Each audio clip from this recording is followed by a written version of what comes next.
Hello. Ẹ̀yin èèyàn mi, a kú dédé wòyí o, a kú bó ṣe ń lọ o, a kú ìtẹ́tí gbọ́ wa, ẹ ṣé gan.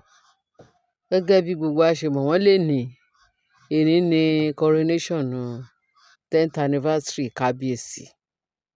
Wọ́n náà ń ṣe lọ́wọ́lọ́wọ́ ní ààfin. Bó tilẹ̀ jẹ́ pé Naomi ò sí láràǹd. Wọ́n ní lánàá tí wọ́n lọ ṣe coronation tó lọ ṣe kíní award ní Ondo State, tí governor tó fún Queen Naomi ní award. Wọ́n ní pẹ̀lú bó ṣe ṣe gbogbo celebration yẹn, on the way tí Naomi fi ń padà bọ̀, wọ́n ní Naomi wá lọ ní accident. Wọ́n ní kì í ṣe kékeré o. Wọ́n set accident fún but Ọlọ́run ló yọ. Wọ́n ní ibẹ̀ ní kábíyèsí wá, wọ́n ṣà rush ẹ lọ sí hospital pé òun feel pé èní náà fẹ́ ṣe coronation.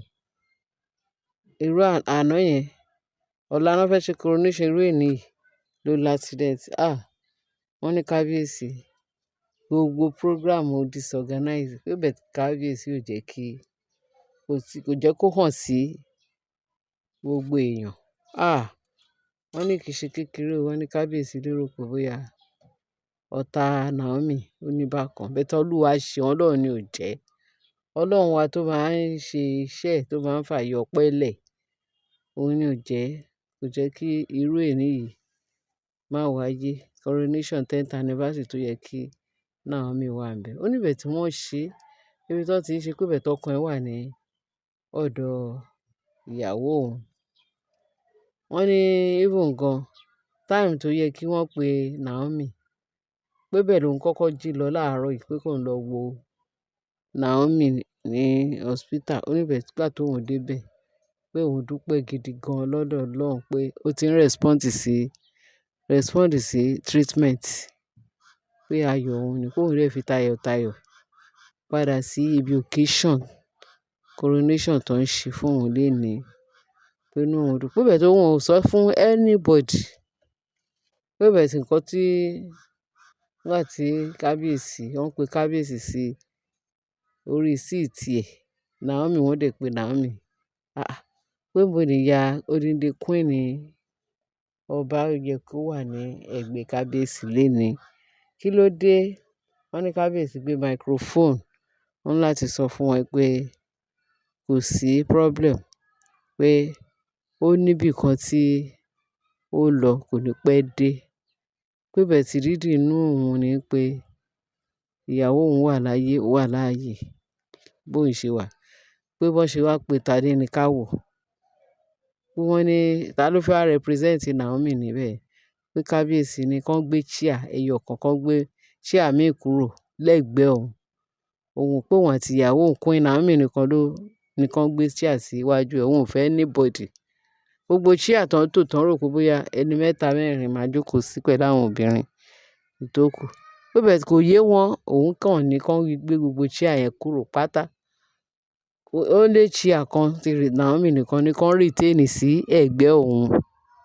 Pé Naomi ò ní pẹ́ dé. Wọ́n ní nǹkan tó kàn ó sọ fún wọn ni pé kán kó gbogbo chair tó kù kúrò.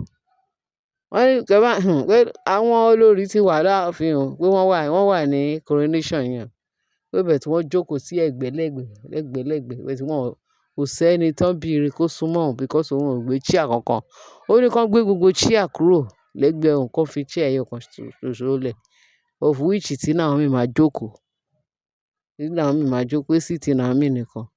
Pé bẹ́ẹ̀ kí Naomi tó dé, pé kí Tadé ní ká wọ́n lọ́dọ̀ announce pé kí Tadé ní ká wá jókòó sórí seat queen. Wọ́n ní kì í ṣe kékeré. Wọ́n ní Mariam ti lérò pé bóyá ìgbà tí Naomi ò ti sí láràǹd, wọ́n máa sọ pé okay kí olórí Mariam kó wá sit, wá jókòó sí ẹ̀gbẹ́ kábíyèsí. Wọ́n ní kábíyèsí ó ti ẹ̀ jàǹpátá láti sọ fún wọn pé kẹ́nìkan wá jókòó. Pé ó ní láyè Queen Naomi o, pé kí Tadé ní ká wò náà wá gbé jókòó sórí seat yẹn. Ẹ̀yin èèyàn wa, torí ẹ̀ mo ṣe ní ọ̀rọ̀ yìí ṣe pàtàkì, ó máa jẹ́ kí ẹ gbọ́. kí n mú wá fún àwọn èèyàn wa kí wọ́n wá sí tìgbọ́ yín. Kẹ́ ẹ gbọ́ idán tó ń lọ ní ọ̀dọ̀ kábíyèsí ní coronation. Wọ́n ní ṣùgbọ́n Naomi máa tó padà sáàfin pé bẹ̀tì nǹkan tó dùn mọ́ kábíyèsí nínú ni pé kò kán lẹ́sẹ̀, pé kò sustain injury díẹ̀.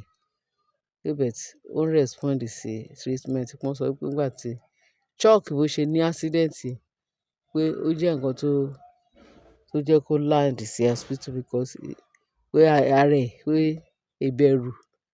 ìbẹ̀rù yẹn pé ó mú gidi gan. Wọ́n fi ní kó rest, kó má ì tí ì lọ.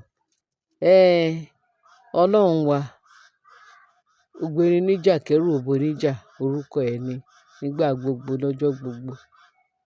Kò lè ṣe kó má fi ààyè ọpẹ́ lẹ̀. Èní náà fẹ́ ṣe coronation ní RAN. Wọ́n ló lọ ṣe award. Award wo? Award kí ló dé tẹ́ni ẹlẹ́ni ò ní lọ ṣe award? Wọ́n ní kì í ṣe kékeré o.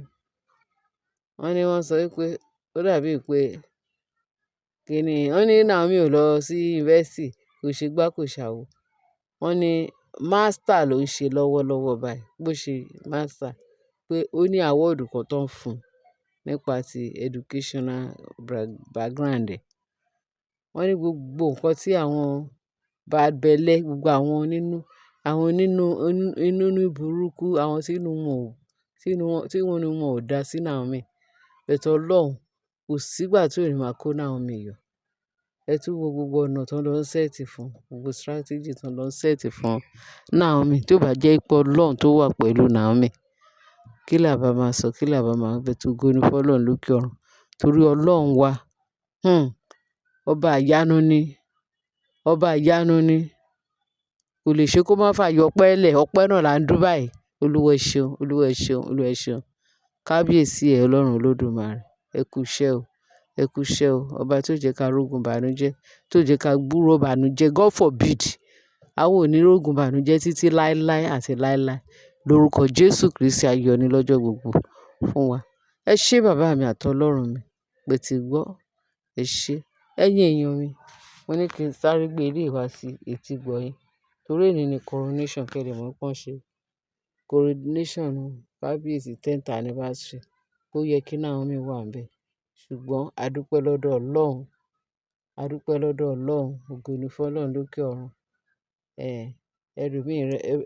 Wọ́n fẹ́ ẹlòmíì ṣe Naomi. Ìjókòó ta ní ká wò lórí síìtì yẹn. Naomi náà ló ìjókòó. Pé ẹ̀mí ẹ̀ wà. Ògo ni fún Ọlọ́run lókè ọ̀run. A dúpẹ́ Ọlọ́run ìyanu. Ẹ ṣé gan bẹ́ẹ̀ ṣe tẹ́tí sí wa ẹ̀yin èèyàn mi. Ẹ bá wọn share, kí ẹ bá wọn like, kí ẹ bá wọn subscribe.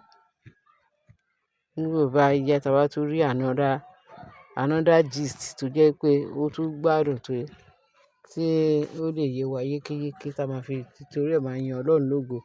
Àtúgbè wa, a ní rógun ìbànújẹ́ o. A ní máa mú gist ìbànújẹ́, gist ayọ̀ títí ayérayé. Jésù Olúwa wa. Amen. Ẹ ṣé gan bẹ́ẹ̀ ṣe tẹ́tí sí wa. Ẹ bá share, kí ẹ bá like, kí ẹ bá subscribe. Kí ẹ bá fi tó kù sí comment section. Ẹ ṣé gan. A dúpẹ́ lọ́dọ̀ Ọlọ́run pé ayọ̀ ni tiwa lọ́jọ́ gbogbo. Jésù Olúwa wa. Amen. Bye.